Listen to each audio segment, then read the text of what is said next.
puedes durar 3 años practicando tu dibujo y lo único que te va a pasar es, te vas a volver experto en tus errores.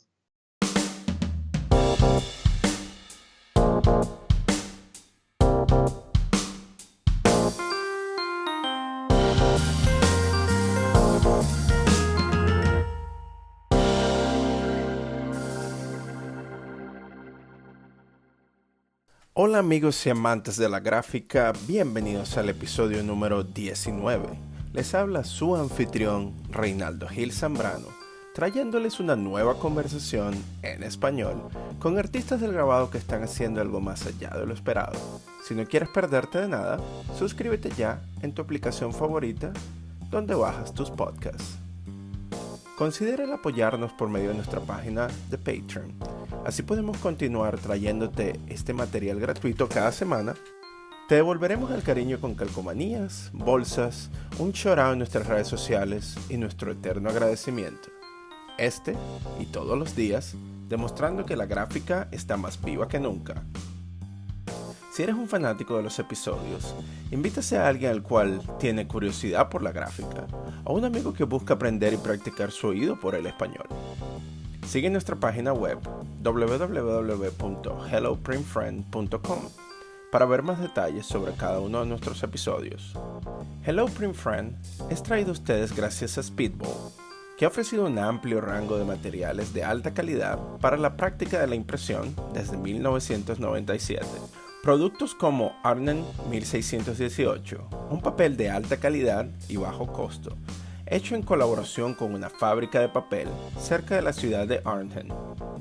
Artistas y maestros impresores como nuestro editor Timothy Pausek lo usan frecuentemente para sus litografías, a su vez que Miles Calvert motiva a sus estudiantes a participar en la competencia anual de Speedball Nuevas Impresiones.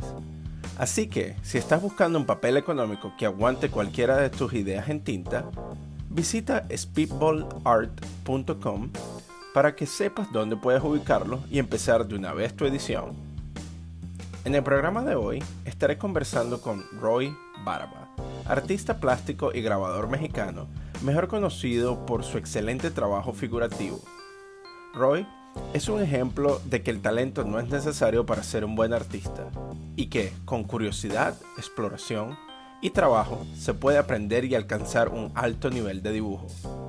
Así que, sin más preámbulos, acompáñenme a Guadalajara, México y deleítense con el arte de Roy Barba. Muy buenas tardes, Roy. ¿Cómo estás? Muy bien, Reinaldo, ¿y tú? Muy bien, aquí de lo mejor, aprovechando que por fin está saliendo el sol, estamos en primavera y pues podemos disfrutar de cálidos días. ¿Cómo está todo por allá? ¿Desde qué parte nos hablas?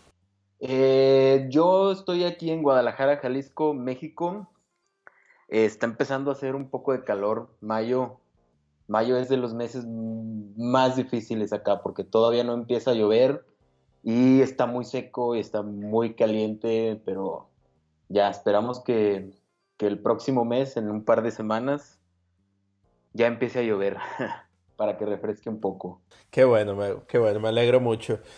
Bueno, primero que nada queríamos agradecerte por tu tiempo.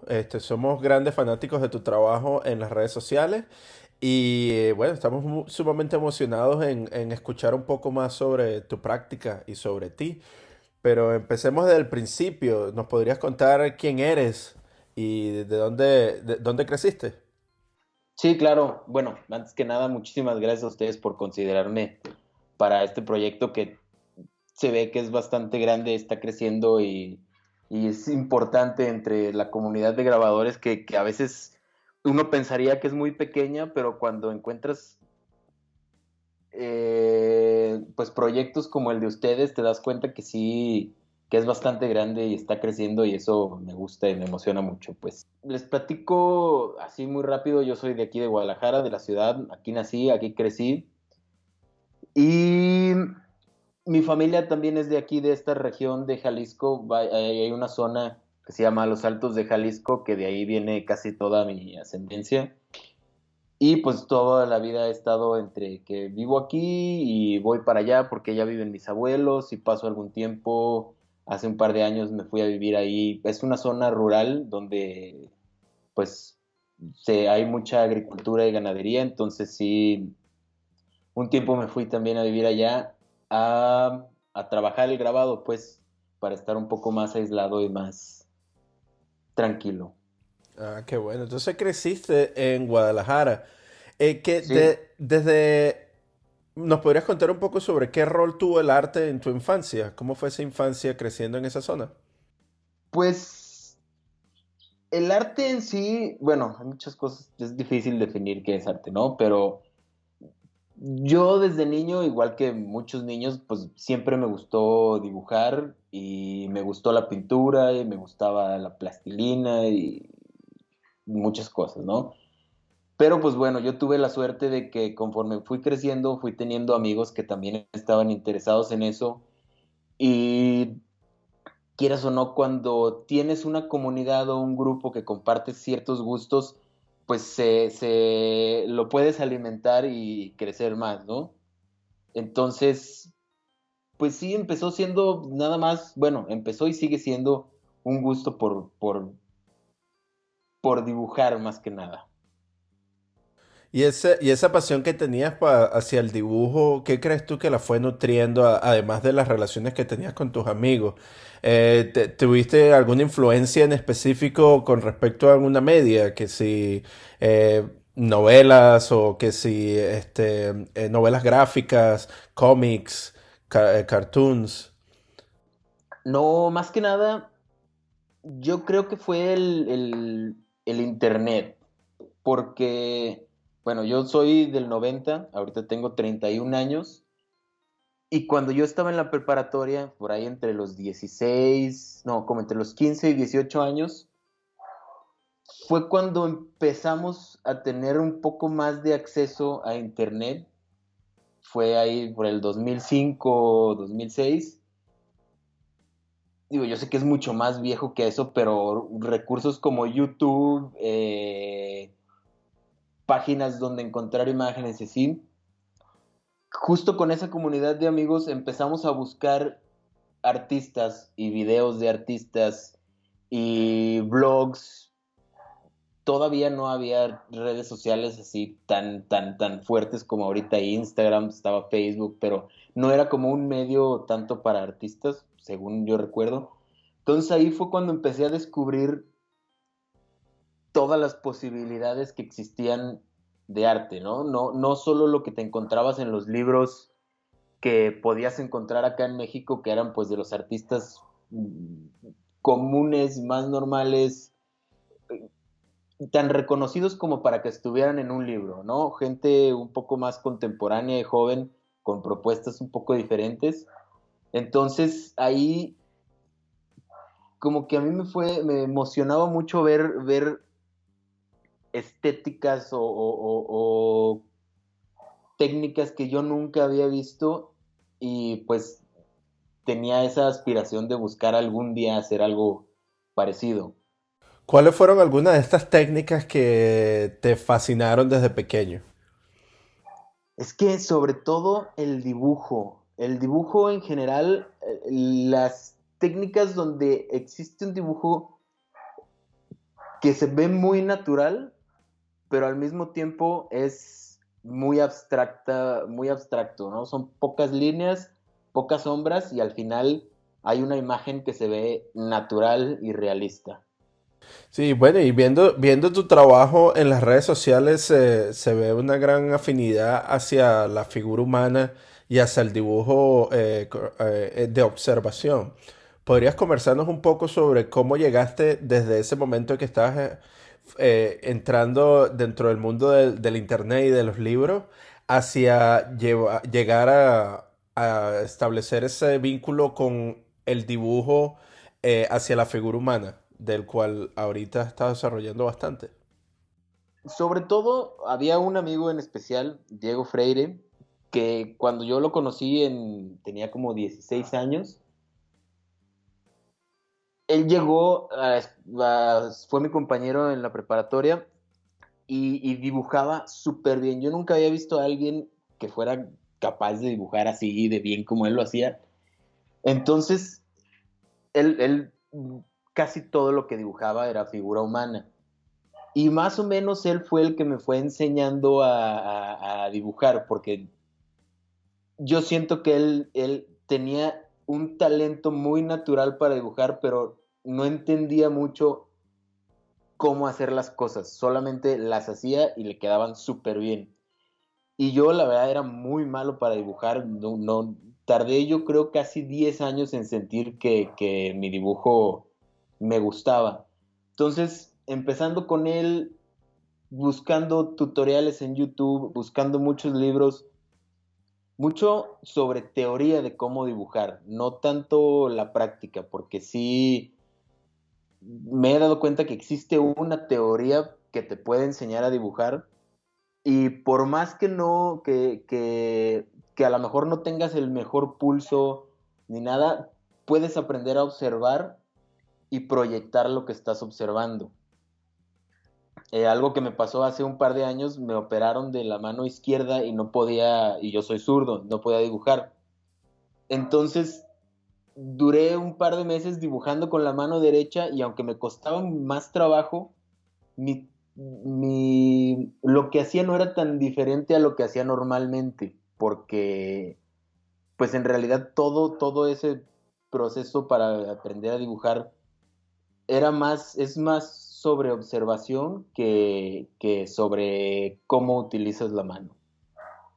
Y pues el dibujo anatómico es algo que yo creo que es una fascinación que muchos tenemos porque es algo con lo que más identificados nos podemos sentir, ¿no? Nosotros pues tenemos un cuerpo y vemos gente que tiene un cuerpo todo el tiempo y hay ciertos aspectos en esa estética que a mí siempre me han llamado mucho la atención. Si te fijas, yo no busco proyectar como una belleza muy estética o muy, ¿cómo decirlo?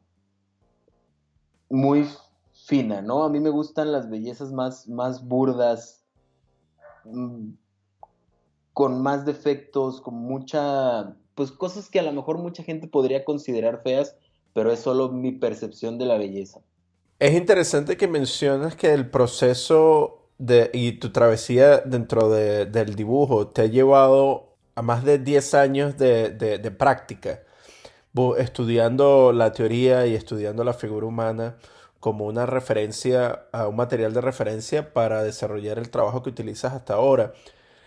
¿Qué le dirías a las personas que consideran que el dibujo es algo que no es importante dentro del desarrollo artístico de una persona? Digo, al final también depende de cuál es el resultado y qué tipo de trabajo es el que quieres hacer, ¿no? Si al final pues no eres un artista figurativo, no, no tiene ninguna importancia.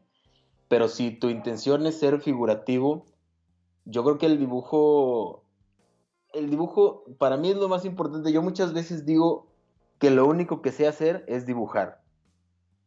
Yo no sé ni pintar, pues en algún momento tampoco sabía hacer grabado, no sabía hacer escultura, no sabía hacer nada, pero al saber dibujar, según la técnica que yo uso, solamente es observación, ves algo, lo abstraes en tu mente y lo vuelves a proyectar, ¿no?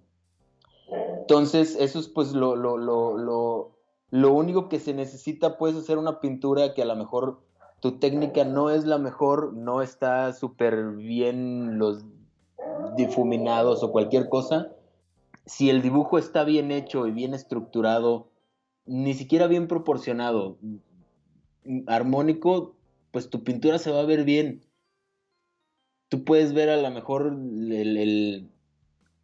el trabajo de muchos pintores que su técnica no es como la más limpia o académica, pero si su dibujo está bien, va, va, va, va a funcionar, o sea, va a tener ese resultado que a lo mejor el artista quería proyectar. Entiendo. Y eso eso es lo que me llevaría a mi siguiente pregunta, ¿no? Que nosotros, al ver tu trabajo, nos damos cuenta que existe un desarrollo académico y tradicional, bastante fuerte dentro de la base de tu trabajo, ¿no? En lo que es la construcción de la figura, el uso de las líneas de organización, proporciones, ángulos, todo este tipo de materiales y de elementos que se utilizan de manera básica para poder establecer ciertos parámetros para que la composición de la figura y del dibujo sea lo más precisa posible. También vemos en tu trabajo que existe una fascinación de utilizar la línea, ¿no? Que desarrolla un estilo bastante característico de tu trabajo, creando una textura, ¿no? Que en lo personal pareciera un poco como, como digital, ¿verdad? Que hace una Sí, mucha especie... gente me pregunta Ajá, que qué software uso para hacer eso, pero pues, no todo es a mano, pues, y a ojo. exacto. Entonces es bien interesante, ¿no? Porque es como que una mezcla, ¿verdad? El uso de la línea, dándole ese tipo de textura y característica digital a algo que es sumamente orgánico. ¿Podrías comentarnos un poco sobre el uso, la importancia del uso de la línea dentro de tu trabajo? Es que a mí lo que más bueno, muchas de mis motivaciones es que cuando yo veo algo y me gusta y me hace sentir alguna emoción, porque es lo que yo aprecio en el arte, más que un mensaje verbal o un mensaje más, no sabría cómo decirlo. Pues sí, verbal, una explicación. Lo que más me gusta es lo que te transmite la estética de lo que estás viendo. De mis artistas favoritos son gente que hace imágenes pues bastante fuertes y las ves y te impactan y te hacen sentir algo, pero pues no te está transmitiendo un mensaje en sí. Y otra cosa que he notado que me gusta mucho del arte es buscar abstraer lo más posible sin que pierda la naturalidad de lo que estás copiando. Entonces, ¿qué hay más abstracto que hacer solo una línea, ¿no? Entonces, las líneas es lo más que puedes abstraer algo y el color también. Lo puedes hacer completamente binario en blanco y negro, que es pues lo que haces con el grabado en linóleo. Entonces ahí sí buscar representar algo complejo utilizando recursos muy abstractos que son las líneas y un solo tono, fue como lo que fui buscando poco a poco mientras fui desarrollando o aprendiendo sobre el grabado. ¿Y cómo fue eso? Cuéntanos un poco sobre esos inicios en el grabado. ¿Cómo llegaste al grabado? También fue todo, bueno, es que también es complicado platicarlo todo, porque cada circunstancia que he vivido hasta el día de hoy, pues me ha ido encaminando de una manera diferente hasta llegar a donde estoy, ¿no? Pero yo el grabado lo conocí muy curioso. Yo estudié la licenciatura en restauración de bienes muebles, que podría decirse que es como restauración de arte. Y en el primer semestre teníamos una clase que se llamaba diseño o no me acuerdo cómo se llamaba, pero el examen final era reproducir una obra tal cual, con la misma técnica, que se viera igual, mismos materiales y todo, que otro artista. Tú tenías la libertad de elegir al artista y la obra que quisieras. Y pues eso fue cuando yo entré a la universidad, tenía 18 o 19 años apenas, creo que 19 años. Entonces, tampoco conocía tantos artistas y me eché un clavado a internet, encontré unos grabados de Escher que me gustaron mucho y pues elegí ese, uno que son como unos peces. Bueno, casi todos son peces, ¿no? Y se lo enseñé a la maestra y me dijo, ah, ok, ¿estás seguro que quieres hacer ese? Yo dije, sí, se me hizo bien chido, me gustó muchísimo cómo se ve la composición, que sea solo blanco y negro. Y me dice, ah, está bien, solo pues averigua cómo se hizo y reprodúcelo. Y ahí fue cuando yo supe que existía el grabado. Antes de eso no tenía ni idea de que existía esa técnica, ni cómo funcionaba, ni nada. Entonces me gustó, tuve que conseguir pues las herramientas, los linóleos. Bueno, lo hice en linóleo, creo que ese, el original, pues está hecho en madera. Pero usé esa técnica y me gustó muchísimo. Ya después me empecé a clavar, a buscar qué otro tipo de... O sea, qué otras posibilidades podía dejar el grabado en linóleo y me encantaron. Me gusta mucho todo lo que te permite hacer algo tan simple como solo generar tono donde, o sea, sí va a haber o no va a haber tinta, ya sea el color que quieras o cómo lo trabajes. Sí, es bastante interesante ver cómo esa, primero que nada, es una transición natural del dibujo hacia el linóleo, ¿no? Porque prácticamente tú estás utilizando, creando líneas en diferentes direcciones y extrayendo material de la superficie que luego al entintarse es cuando se revela la imagen. Sí, Y tiene todo este contraste y este gran lenguaje gráfico que hace que la imagen entera se resuelva y cree estas fascinantes imágenes que son en blanco y negro, ¿no? Que nos cautivan a todos, porque el blanco y negro es una de esas cuestiones que creo que todos los humanos tienen una fascinación por ello. Sí, sobre todo cuando se utiliza papel, la tinta y el papel. Entonces, se puede notar que el proceso tuyo de desarrollo como artista ha sido uno de curiosidad y de investigación. Más que tú has ido indagando en todas estas diferentes técnicas por medio de tu propia exploración y por medio de tu propia investigación, por medio del internet y también por los libros, buscando la información que vaya a sustentar esas ideas y te revelen cómo realizar este tipo de imágenes. ¿Fue algún proceso parecido este que tuviste de investigación con respecto a la escultura también?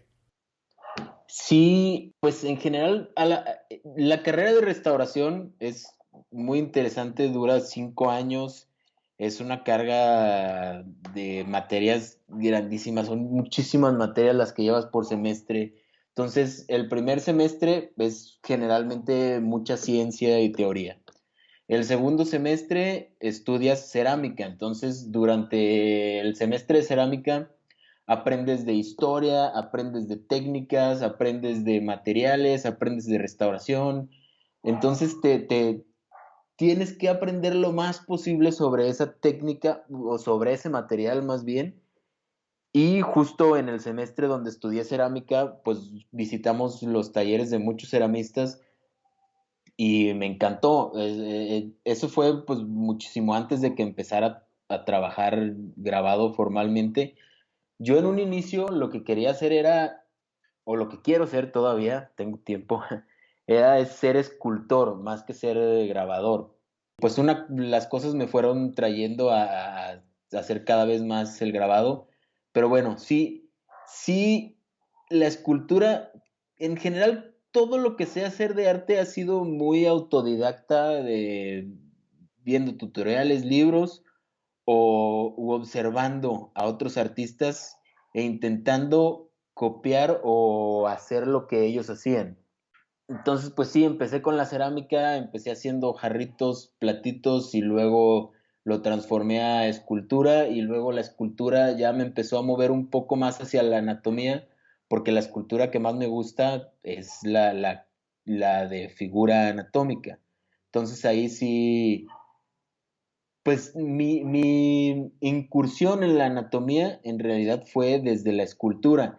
Por eso lo que comentabas hace rato de que muchos de los trabajos que hago parecen tridimensionales, es porque intento imaginarme mucho las formas como si fueran algo tridimensional y las líneas que hago muchas veces es como si fueran rodeando la forma de lo que se está haciendo, ¿no? Como si fuera un brazo, pues las líneas van a irse proyectando como si fueran yendo alrededor de ese brazo o una pierna o cualquier parte o sea, del cuerpo humano. Claro, sí, que es el uso de la línea direccional, ¿no? Que Direccional, ayuda a exactamente. crear este tipo de volumen Sí, sí, dentro de la sí. figura. Que eso también, cuando hablas sobre la escultura y cómo la escultura te llevó hacia la figura humana, tiene muchísimo sentido, porque cuando yo veo tus pinturas y tus dibujos, tienes, afianzas muchísimo el núcleo de la sombra. ¿Verdad? Ah, sí. Esa fue una de las cosas que me cautivó directamente cuando vi tu trabajo. Ese núcleo de la sombra bien definido, sumamente rico, que crea esa ilusión de tridimensionalidad dentro del trabajo. ¿Cómo llegaste tú a eso, a afianzarte dentro de esa parte del núcleo de la sombra para el desarrollo de tus dibujos? No sé, es que el núcleo de la sombra fue algo que el día que lo entendí, para mí se abrió como, como si se hubiera roto algo que me impedía ver las cosas de esa manera y de ahí en adelante me encantó y dije, es que esto te ayuda a simplificar todo todavía más, ¿no? Porque en realidad puedes separar solamente en dos tonos algo y darle muchísimo volumen, nada más marcando los núcleos de las sombras. Eso creo que me lo explicó algún amigo alguna vez. Después bajé un PDF como de 2 hojas, así, ni siquiera sé quién lo escribió, era un PDF super X, donde explicaban más o menos cómo separar las sombras y usar el núcleo. Y ya de ahí en adelante me casé con eso, es algo que me gusta muchísimo representar. Y desde que tomo las fotografías para mis referencias o cuando trabajo con una referencia en vivo, intento que solo se esté usando una luz para que sea muy marcado ese núcleo. Sí, es sumamente efectivo. Efectivo y fascinante porque al ver tu trabajo, la verdad es que son figuras sumamente simples, ¿no? Y naturales. Y eso me lleva a conectar ese deseo inicial que tenías tú hacia crear el dibujo, ¿no? Cuando me comentabas que tenías esa atracción hacia el dibujo de ciertas personas que parecía de manera natural y simple. Y eso es algo que tú has llegado a desarrollar.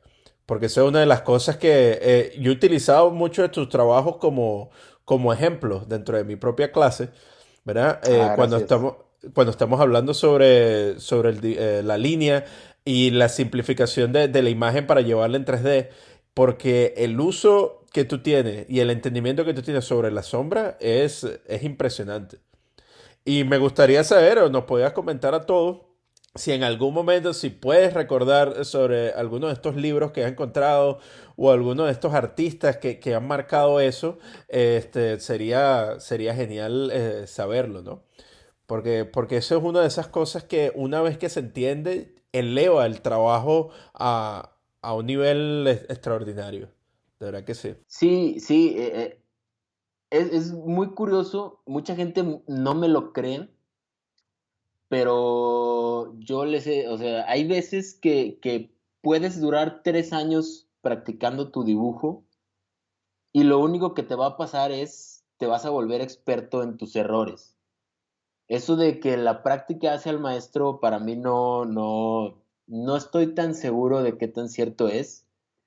Te digo, si tienes un error y solamente practicas, te vas a volver experto en tus errores y los vas a repetir y te va a costar mucho trabajo quitártelo, ¿no?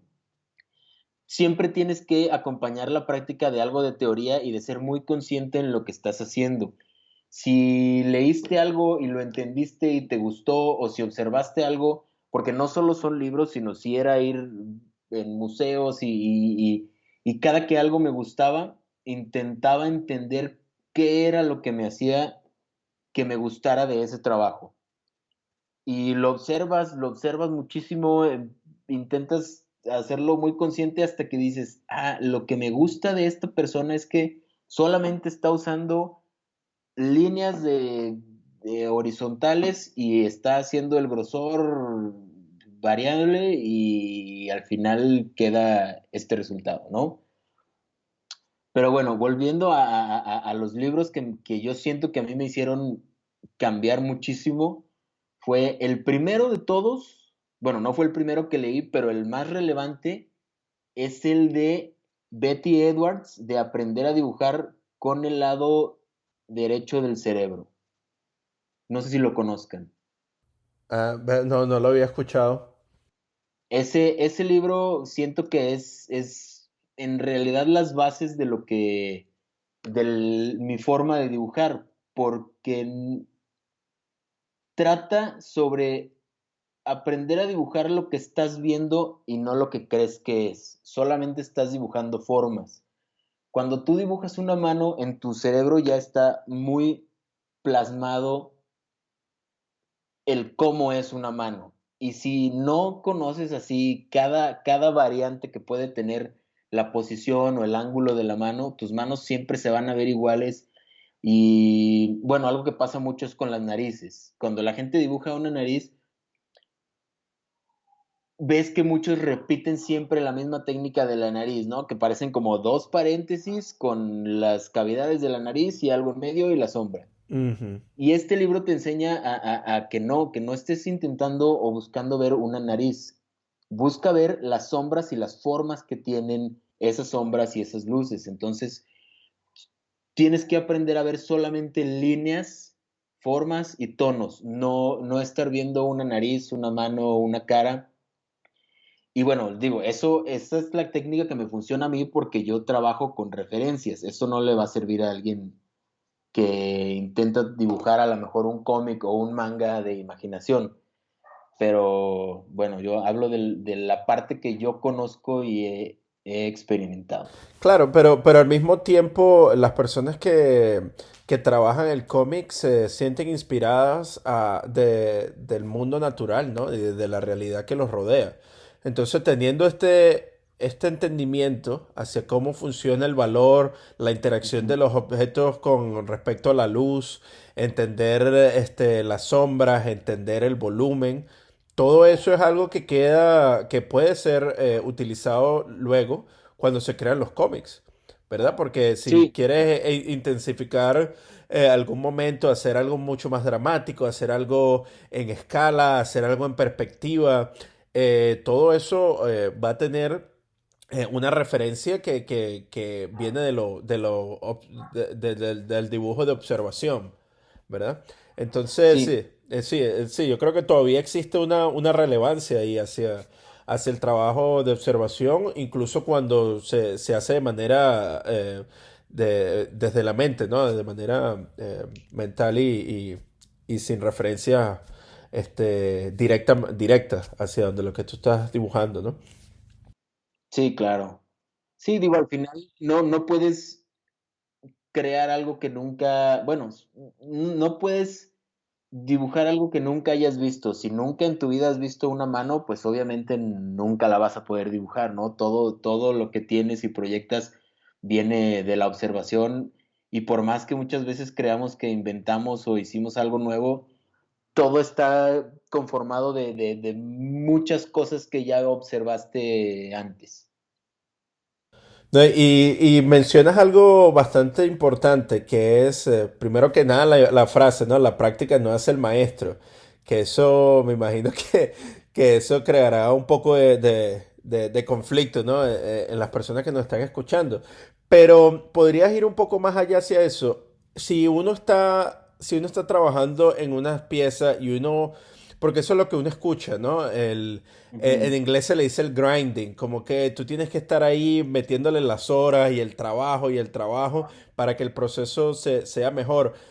Pero existe también un momento de reflexión, ¿verdad? Un momento de observar el trabajo, de construirlo y darse cuenta uno de qué son las cosas que están funcionando y qué no. ¿Qué crees tú que sería la mejor forma de identificar esos errores si nosotros simplemente estamos enfocados en el trabajo que hacemos? Bueno, yo creo que sí es muy importante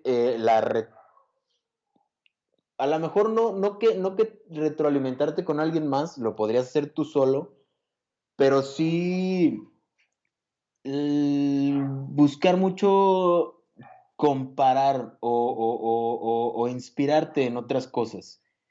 Porque, digo, no quiero decir que la práctica no sea importante, más bien lo que a lo mejor quise decir es, solo la práctica no es lo mejor. Una práctica sin retroalimentación o sin nueva información no va, pues te va a volver un maestro y un experto en lo que ya sabes, pero tu crecimiento a lo mejor no va a ser, no va a ser el mismo.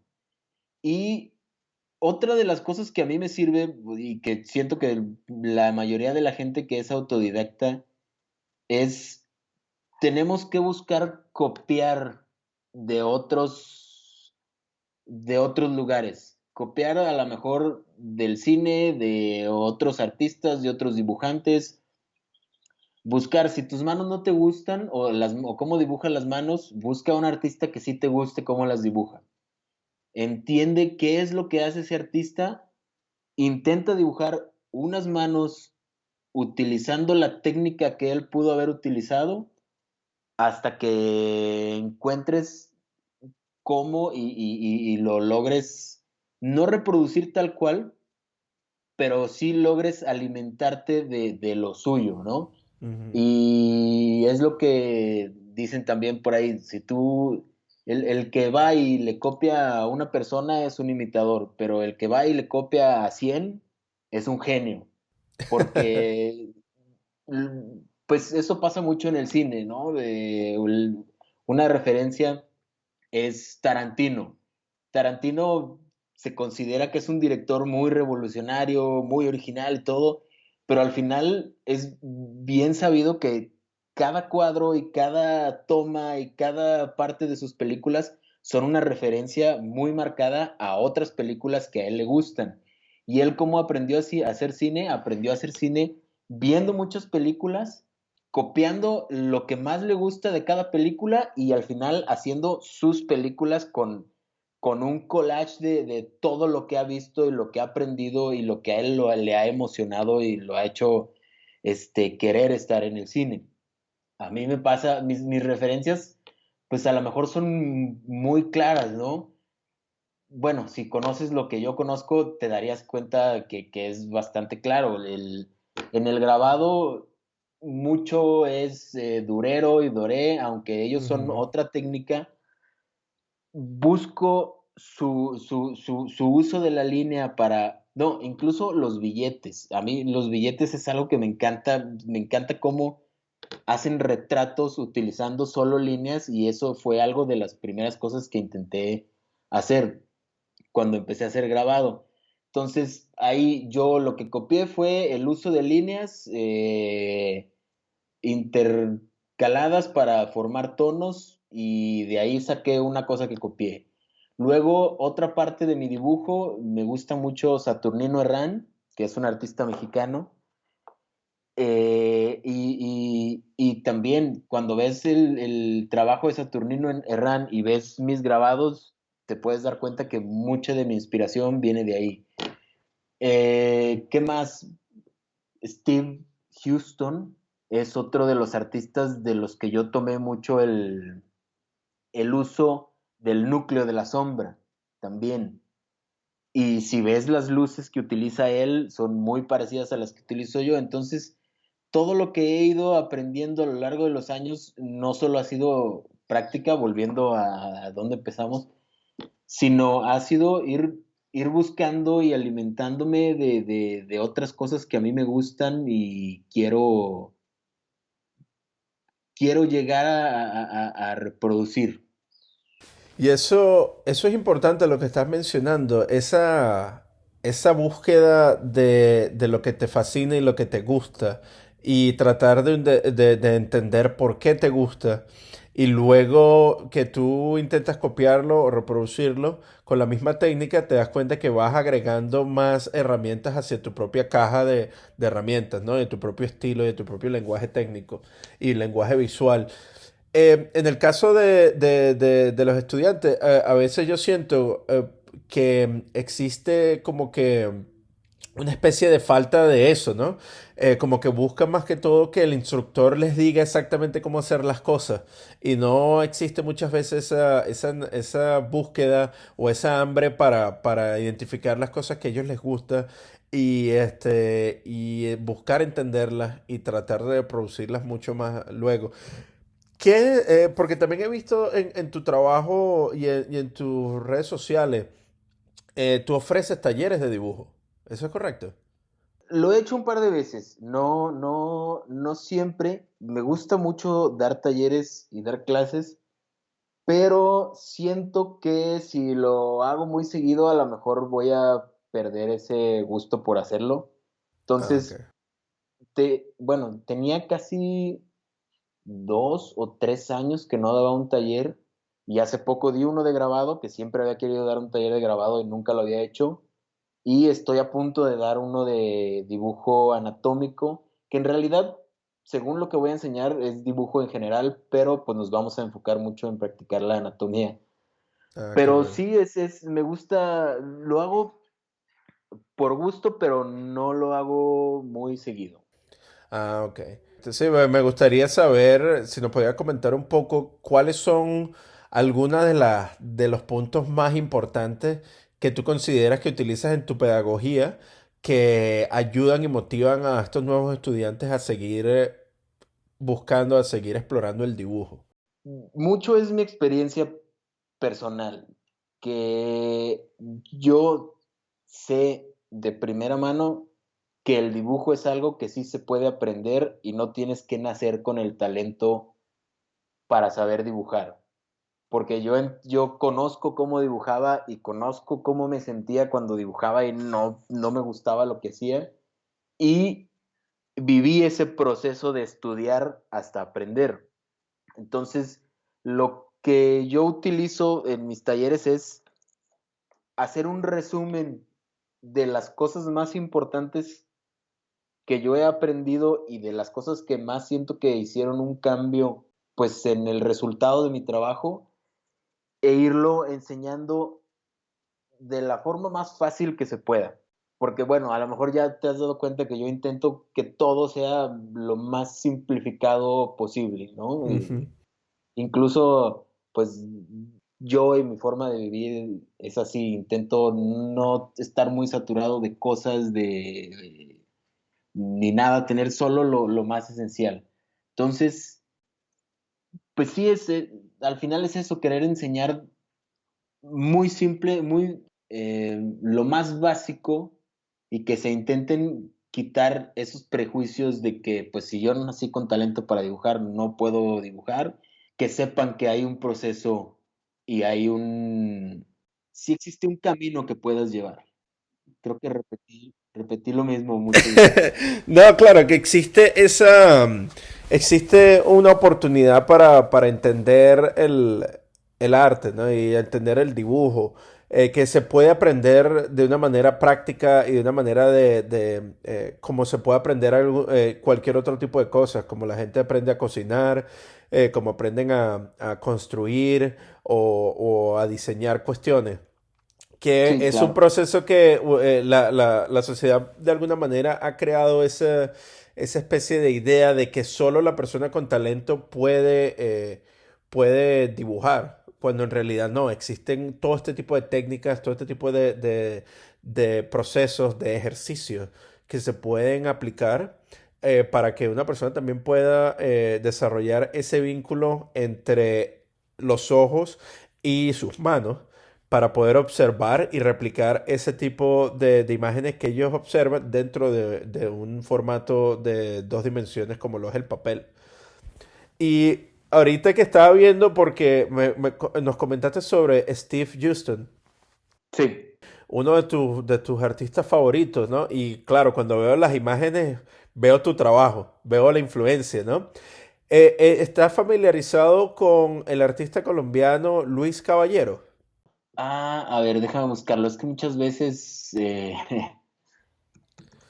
Porque cuando yo por primera vez vi tu trabajo, Te lo juro Ujú. que yo pensé que ese era uno de tus artistas predilectos.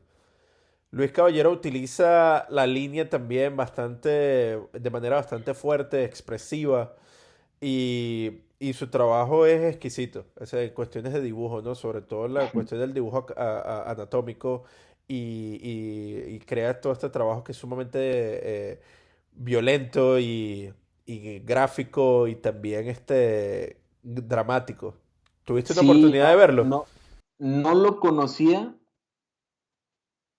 pero siento que a lo mejor pudimos haber tenido las mismas influencias. Digo, él creo que no sé qué edad, de cuándo sea o qué edad tenga, Sí, él ya murió ya. pero pues sí, a lo mejor él estaba muy inspirado en los grabados y los dibujos de Rubens y sí, más como los grabados de Rubens y algo de Goya, ¿no? Ujú. Que Sí. pues pudo haber sido algo que a mí también me influyó, pero sí, la verdad sí me gusta mucho. Y bueno, Steve Houston tampoco te puedo decir que es de mis artistas favoritos, o sea, fue algo me gusta mucho y sí tengo mucha influencia de su dibujo y todo, pero no sé si te ha pasado que conforme pasa el tiempo, artistas que te gustaban mucho ahora ya no te gustan tanto o ya te parecen como menos relevantes. Claro. Sí, pero entonces, claro, porque uno siempre está evolucionando, ¿no? Uno se está reinventando en todo momento y esos artistas aparecieron para satisfacer y para enseñarte algo específico durante tu trayectoria y Sí, ahora estás exacto. en otra cosa. Pero me gustaría saber, cuáles son los artistas que ahora, hoy en día, están motivando el trabajo de Roy Barba. Hoy en día, por ejemplo, ahorita, pues tú sabes, Instagram hay muchísimas posibilidades de encontrar artistas que a lo mejor tienen 20 años y viven en Rusia y hacen cosas que hace 30 años jamás hubieras podido tener acceso a ellas. Ay, no sé, ahorita hay un artista que me gusta mucho, que estoy intentando aprender un poco de él, que se llama Benjamin Björklund, no sé si lo conozcan.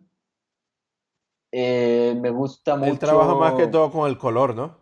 con el color, sí. Sí, ahorita estoy intentando aprender usar acuarela y dibujo, la combinación de acuarela y dibujo. Ah, ahí también, esta es otra de la que me estoy inspirando mucho ahorita. Es una mexicana que se llama, bueno, en Instagram está como Kikis1313, es K y latina KYZ 1313. Ella utiliza mucho la acuarela combinada con grafito y me encanta su trabajo, a pesar de que es muy fuerte y muy difícil de ver, su técnica me gusta muchísimo.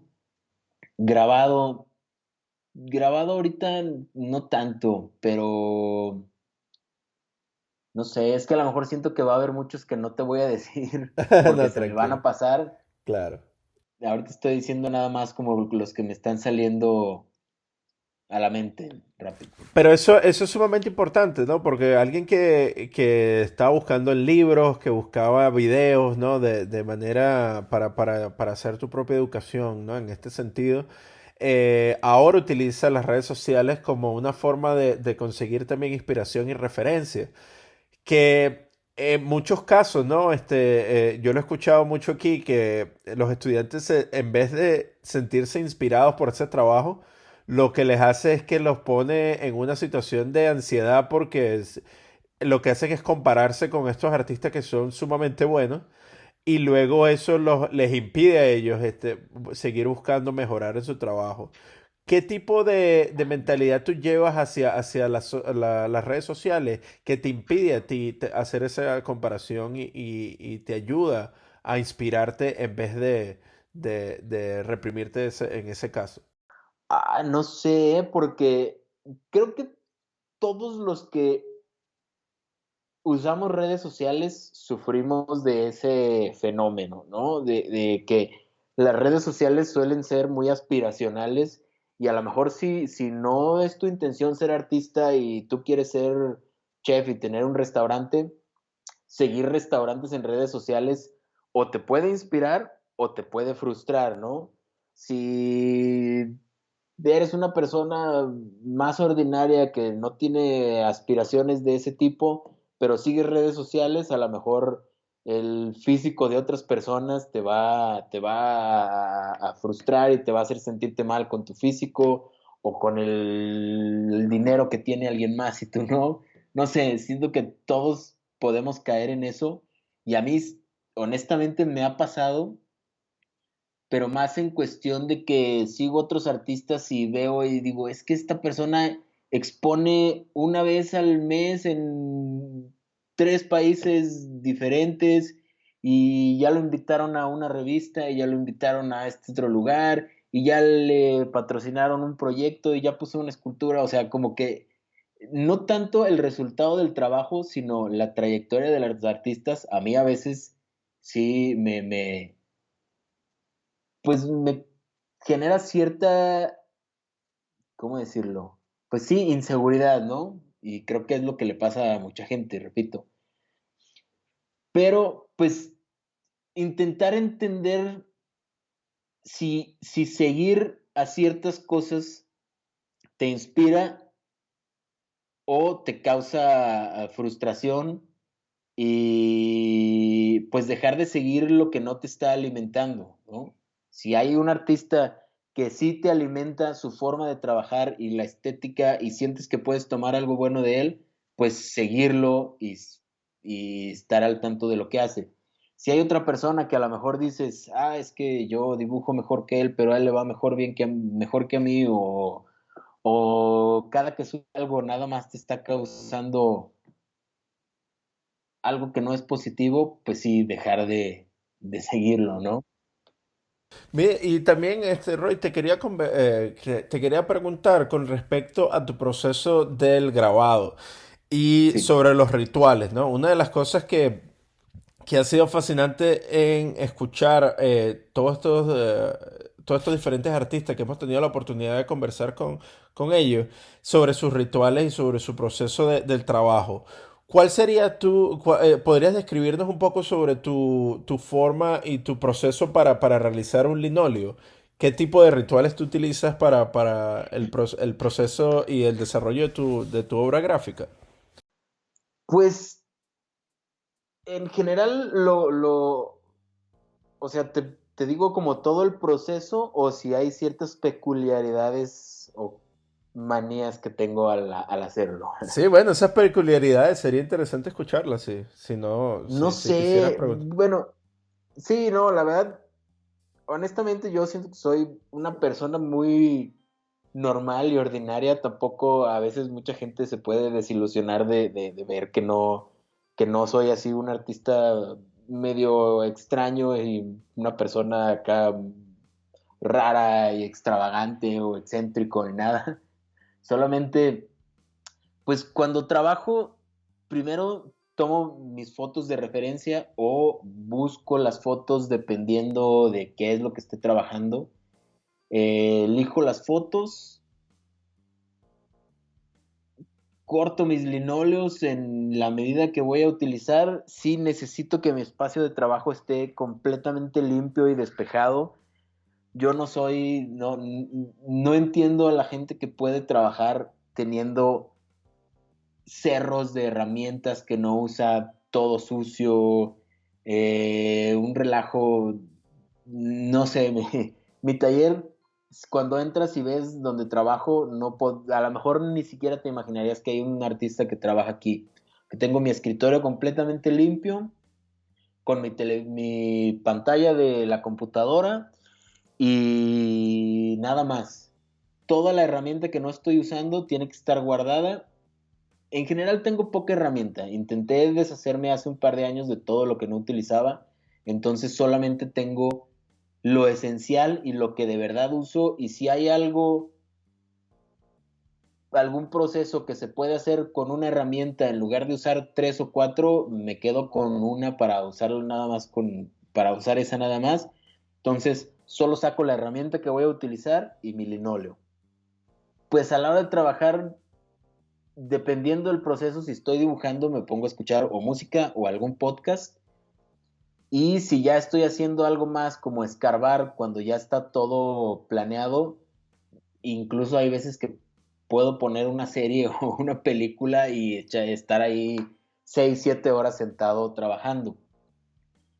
Pero pues sí, otra cosa que hago mucho es cuando estoy haciendo mi grabado, primero tengo que tener todo completamente listo y planeado y dibujado sobre el linóleo antes de empezar a escarbar. No. Tengo como sí mi proceso muy marcado, que es primero el dibujo con crayola sobre el linóleo, luego uso el marcador para hacer el dibujo externo, después marco los negros y los blancos, después hago las líneas por donde voy a ir pasando mi linóleo. Todas esas líneas las hice primero a mano con un marcador muy delgado y después con las crayolas y con más marcadores voy indicando dónde se va a quedar y dónde se va a escarbar y dónde no se va a escarbar.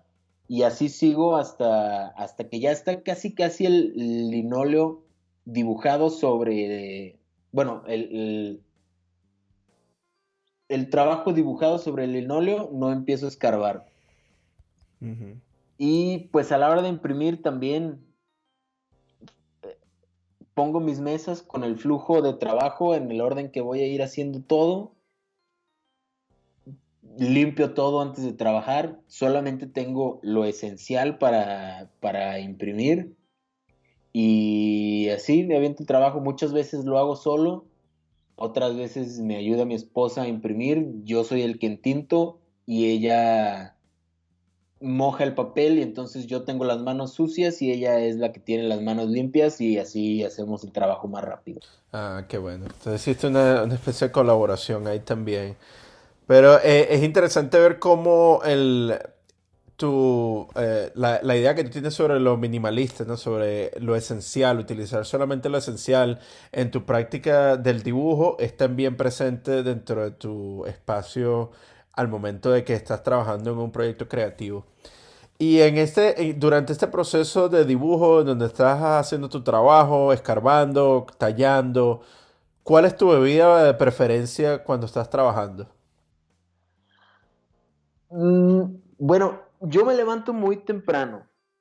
Yo a las 6 de la mañana, bueno, a lo mejor va a haber gente que va a decir que eso no es tan temprano, pero a las 6 de la mañana siempre me despierto, saco a pasear a mi perro, regreso, preparo mi café y esa es la hora más productiva que tengo. Cuando estoy tomando mi café mientras trabajo, como de 7 de la mañana a 9 10 es pues el único momento en el que estoy tomando algo mientras trabajo. Porque ya si empiezo a tomar alcohol o cualquier otra cosa, ya no trabajo tan bien. Pues me empiezo a relajar mucho y ya no le presto tanta importancia a cosas que sí son importantes y al final empiezo a hacer tonterías, ¿no? Entonces, ya a lo mejor sí me gusta mucho tomar cerveza o tequila mientras estoy trabajando, pero ciertas cosas como editar las fotografías o no sé, hacer el dibujo previo, ese sí lo podría hacer tomándome una cerveza, pero ya las cosas como más delicadas, nada más café. Pero intento no tomar café después de las 12 del día porque me pongo muy nervioso y me da, me, no sé, me afecta. Entonces solo me tomo mi Claro. café en la mañana. Ah, qué bueno, excelente. Y en esa misma nota, ¿podrías compartirnos cuál es tu receta personal para curar la cruda? Es facilísimo. Otra cerveza. Hay gente que no lo puede concebir, pero si yo me despierto crudo, lo que más se me antoja es una cerveza y mm, digo, hay veces que no lo hago, pero si por mí fuera, desde que me levanto me tomaría la cerveza. A veces me espero Sí, para pagar un poco la penitencia hasta las 10 de la mañana y a las 10 ya desayunar torta ahogada, que es es un platillo típico de mi ciudad, Ujú. y una o dos cervezas. La torta ahogada, ese es como un sándwich, ¿no? Es como un sándwich de carne de puerco con una salsa de tomate y mucho picante. Wow. Y Sí, después, ajá. solo se da aquí en mi ciudad por el tipo de pan que se utiliza y sí es como algo muy tradicional de aquí. Pues yo las había escuchado, las tortas, las famosas tortas de jamón que el Chavo del Ocho y Kiko Ah, comían, ¿no? Pero me acuerdo que yo tuve un compañero de cuarto llamado Luna y ajá. él le gustaba mucho las tortas ahogadas y nos ¿Era de conversaba, Guadalajara? yo creo que sí, pero no recuerdo muy bien de qué parte, pero me acuerdo que él hablaba de que iba al sitio y le preguntaba a la doña y le decía, no, démela bien ahogada. Entonces Sí, sí, agarraban ese sí. sándwich y lo metían en la salsa y lo bañaban Sí. en esa salsa hasta que, bueno, pues hasta que ese pan quedaba saturado así de esa salsa picante y eso era lo que le gustaba a él, ¿no? Sí, es que hay algo que no entiende la gente que no es mexicana acerca del picante. Y no es que los mexicanos no nos enchilemos cuando comemos cosas picantes. Es que comemos cosas picantes y nos gusta estar enchilados. Disfrutamos sentir eso. Entonces, pues cuando me ha tocado que viene gente a México y ve que estamos comiendo eso y estamos enchiladísimos, dice, es que ¿por qué se lo comen si está enchiloso? Es que nos gusta, lo disfrutamos, es parte de pues de nuestras tradiciones, digo, no todos los mexicanos, pero habemos algunos que sí nos gusta esa sensación. Claro, sí, la idiosincrasia, ¿verdad? No, eso está bien, porque me acuerdo cuando yo tuve la oportunidad de viajar a la Ciudad de México en el 2017, andaba yo en la buseta, en el autobús, y vi a un niño, yo diría que tenía 3 o 4 años, y estaba comiéndose una de esas paletas, esas chupetas que a ustedes les gusta, y la Sí, estaba bañando, la metía en este sobrecito con ají piquín. sí, sí, Y sí. se la comía como si nada. Y yo en ese momento tenía 2 días que había llegado y ya tenía el estómago pero en fuego, ¿no? De todo lo que había consumido porque no estaba acostumbrado a eso. Sí, hay cosas que para nosotros son muy normales que para los extranjeros son aberrantes, como ponerle picante al mango y a la fruta, o los dulces, incluso hay muchos dulces, muchos caramelos de niños que son muy picantes, pero sobre todo la fruta. La gente a veces dice, es que ¿cómo le puedes poner picante hasta la fruta, ¿no? El mango, que es pues una fruta que no existe en todo el mundo, hay lugares donde es bastante complicado de conseguir y muy costoso. No, nosotros lo podemos agarrar y llenarlo de chile y limón y sal y echarlo a perder. Claro, Pero o pues no. sea, echarlo a perder, como que dice, sí, no, sobre todo el mango verde. Te podría decir que en Venezuela lo consumíamos bastante con adobo, con sal y con pimienta. Nunca, porque nunca lo había probado con salsa picante hasta que fui a Costa Rica. Sí, bueno, son países donde nuestra cultura no es tan diferente, ¿no? En Claro. Sudamérica sí hay muchas cosas que sí son bastante parecidas, pero tú dile a un alemán que al mango le ponemos picante y sí, no lo entienden, no entienden cómo somos capaces de hacer eso. No, claro que sí, hay que quitarse el sombrero hacia los mexicanos con respecto a la gráfica y también con respecto al consumo de ají, de por sí. Bueno, Sí, y aprovechamos esta nota, Roy, sí, para concluir un poco nuestra conversación, pero sin antes invitarte a que utilices nuestro espacio para promover tu trabajo. Entonces, si nos podrías comentar dónde podemos encontrar tu trabajo, tus redes sociales, tu página web, y después que nos comentes un poco sobre qué proyecto estás trabajando ahorita, sería excelente para concluir nuestra conversación. bueno, mi página web es fácil, roybarba.com. Y en Instagram es la única red social donde estoy activo. Por lo mismo que ya se han dado cuenta, me gusta que todo sea lo más simple posible. Solamente uso Instagram, no quiero tener... Si de por sí Instagram no le presto toda la atención que debería, Eh, no podría hacerlo con muchas redes. En Instagram estoy como Roy-Barba-. Pues proyectos que tenga ahorita, no tengo ninguno en específico de alguna exposición o algo. Justo me acabo de mudar a... bueno, no, sí. Acabo de mudarme a un taller que tiene una galería donde estoy empezando a trabajar, que se llama Estudio Libertad. Y pues hay varios artistas trabajando ahí. Mi taller de grabado lo tuve mucho tiempo en Arandas, que es el pueblo de donde son mis abuelos, que es como a 1 hora y media, 2 horas de aquí de Guadalajara. Y justo ahorita quiero empezar a trabajar con otros artistas ya más reconocidos aquí en mi ciudad, pero que nunca se han adentrado a la gráfica. Entonces quiero invitarlos a que empiecen a trabajar en linóleo y hacer, ¿cómo se llama? Ayudarlos a hacer las ediciones y que conozcan y se animen a hacerlo, porque muchas veces es complicado empezar a hacer algo así si no tienes alguien con una prensa y alguien que sepa, ¿no? No es tan fácil que se adentren solos. Exacto. Bueno, de verdad que muchísimas gracias, Roy, por tu tiempo y por compartir un poco más sobre tu trabajo y sobre tu travesía dentro del mundo de las artes. Seguiremos con un ojo en el Instagram a la expectativa de tus nuevos proyectos y de tus fascinantes grabados que has estado desarrollando hasta ahorita. Y de verdad que muchísimas gracias por todo, por la inspiración, y te deseamos lo mejor en futuros proyectos. No, muchas gracias a ustedes y lo mismo, espero que siga creciendo ese proyecto y la comunidad que están generando alrededor. Es muy interesante, algo que a lo mejor era muy underground, ahorita ya está volviendo, lo está empezando a conocer más gente. Bueno, este ha sido nuestro episodio del día. Acompáñenos la siguiente semana, donde traeremos una nueva conversación. Este episodio fue escrito y editado por mí, Reinaldo Gil Zambrano, producido por Miranda Metcalf, con ayuda de Timothy Palsek, y música de Joshua Weber.